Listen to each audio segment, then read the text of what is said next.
ព្រឹត្តិបត្តិព័ត៌មានស្ដីពីស្ថានភាពធាតុអាកាស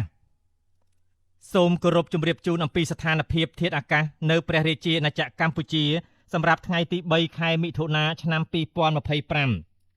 ខ្យល់មូសុងនិរតីជាមួយសម្ពាធទាបដែលគ្របដណ្ដប់លើឈូងសមុទ្រថៃអាងទន្លេមេគង្គនិងសមុទ្រចិនខាងត្បូងមានឥទ្ធិពលមកលើព្រះរាជាណាចក្រកម្ពុជាស្ថានភាពបែបនេះនឹងធ្វើឲ្យចាប់ពីថ្ងៃទី3ដល់ថ្ងៃទី5ខែមិថុនាឆ្នាំ2025មួយតំបន់វាលទំនាបសីតុណ្ហភាពមធ្យមបរិមា25អង្សាសេនិងសីតុណ្ហភាពមធ្យមបរិមា37អង្សាសេខ្យល់បក់មកពីទិសនិរតីនិងទិសអាគ្នេយ៍មានល្បឿនមធ្យម4ម៉ែត្រក្នុង1វិនាទីខេត្តបន្ទាយមានជ័យបាត់ដំបងពោធិ៍សាត់កំពង់ឆ្នាំងសៀមរាបកំពង់ធំកំពង់ចាមត្បូងឃ្មុំព្រៃវែងកណ្ដាលតាកែវស្វាយរៀងនិងភ្នំពេញអាចមានភ្លៀងធ្លាក់ជាមួយផ្គររន្ទះនិងខ្យល់កន្ត្រាក់គ្របដណ្ដប់លើផ្ទៃដី 25% ពីតំបន់ខ្ពង់រាបសីតុណ្ហភាពមធ្យមបរិមា25អង្សាសេ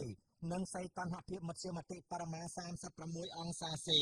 ខ្យល់បក់មកពីទិសនិរតីនិងទិសអាគ្នេយ៍មានល្បឿនមធ្យម5ម៉ែត្រក្នុង1វិនាទី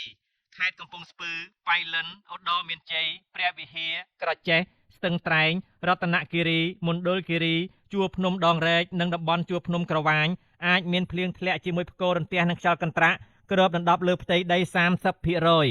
3តំបន់មាត់សមុទ្រសីតុណ្ហភាពមធ្យមបរិមា25អង្សាសេនិងសីតុណ្ហភាពមធ្យមបរិមា36អង្សាសេខ្យល់បក់មកពីទិសនិរតីនិងទិសបស្ចិមមានល្បឿនមធ្យម3ម៉ែត្រក្នុង1វិនាទីខេត្តកោះកុងព្រះសីហនុកំពតកែបនិងជួរភ្នំបូកគោអាចមានភ្លៀងធ្លាក់ជាមួយផ្គររន្ទះនិងខ្យល់កន្ត្រាក់គ្របដណ្ដប់លើផ្ទៃដី 20% រលកសមុទ្រមានកម្ពស់មធ្យមបរិមា0.50 ម៉ែត្រនិងកម្ពស់មធ្យមបរិមា0.75 ម៉ែត្រ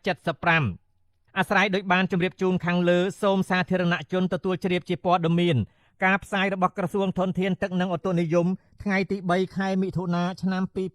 2025សូមអរគុណ